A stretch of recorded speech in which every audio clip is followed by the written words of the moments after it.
Simple interest on a sum for 6 year, time दे दिया 6 साल, इज 3/5 ऑफ द सम। बहुत ध्यान से सवाल को देखना बेटा, इस तरह के 2-3 सवाल आपके पेपर में लगातार आए और मैं आपको समझाने की कोशिश करता हूं। देखो, एक बात आपको मैंने कहा था, क्लास में भी मैंने ये बार बार बताई, सवाल आपसे रेट परसेंट पूछ रहा है और मैंने आपको ये बात कई बार बताई है, फिर बताने की कोशिश करता हूं, आप मेरी बात को बहुत ध्यान से सुनिएगा। और बात क्या है, वो बात ये है कि मैंने आपको क्लास में भी ये बात कई बार बताई है कि इस बात को आप हमेशा ध्यान रखें।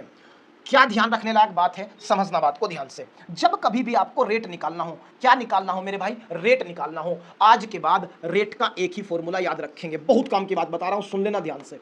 आज के बाद जब भी सवाल में रेट निकालना हो, उसका एक ही फॉर्मूला याद रखेंगे, 1 साल का ब्याज SI of 1 year divided by principal into 100। SI of 1 year divided by principal into 100। बस इतनी बात अगर आप जानते हैं तो आप हमेशा रेट का जवाब देते रहेंगे। देखना, बड़े आसानी से मैं सवाल को सोल्व करूंगा। क्या कह रहा है कि 6 साल में ब्याज 3/5 है, 3/5 है। आप जानते हैं, आप SICI पढ़ रहे हैं और नीचे वाला हमेशा प्रिंसिपल होगा। नीचे वाला हमेशा क्या होगा मेरे भाई, प्रिंसिपल होगा। और ये क्या होगा मेरे भाई, ये SI है, ये क्या है, SI।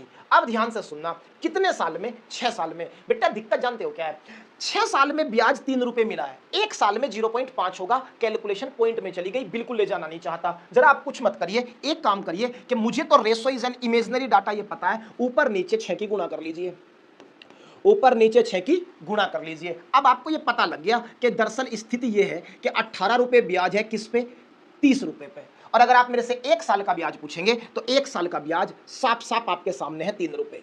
डायरेक्ट फॉर्मूला लगा दो, 1 साल का ब्याज अपॉन प्रिंसिपल गुणा 100, आपका आंसर आ जाएगा। 1 साल का ब्याज है 3 रुपए, प्रिंसिपल है 30 और 3/30 का मतलब हो गया 1/10 और 1/10 को परसेंटेज में कहते हैं 10%। सवाल का आंसर। अगले 2-3 सवाल पेपर में इसी टाइप पे थे और हर जगह हर शिफ्ट में ये सवाल था। फिर सुन लीजिए, 3/5 है क्योंकि 6 साल का ब्याज है तो ऊपर नीचे 6 की गुणा कर ली ताकि पॉइंट में डाटा ना जाए। अब आपका प्रिंसिपल 30 रुपए हो गया, 18 रुपए ब्याज 6 साल में तो 1 साल में 3 ही रहेगा। 1 साल का ब्याज अपॉन प्रिंसिपल गुणा 100 रेट का फॉर्मूला होता है। 3/30 1/10 को कहते हैं 10%। इतना ही आपको करना था। CGL प्री 2024 का सवाल था।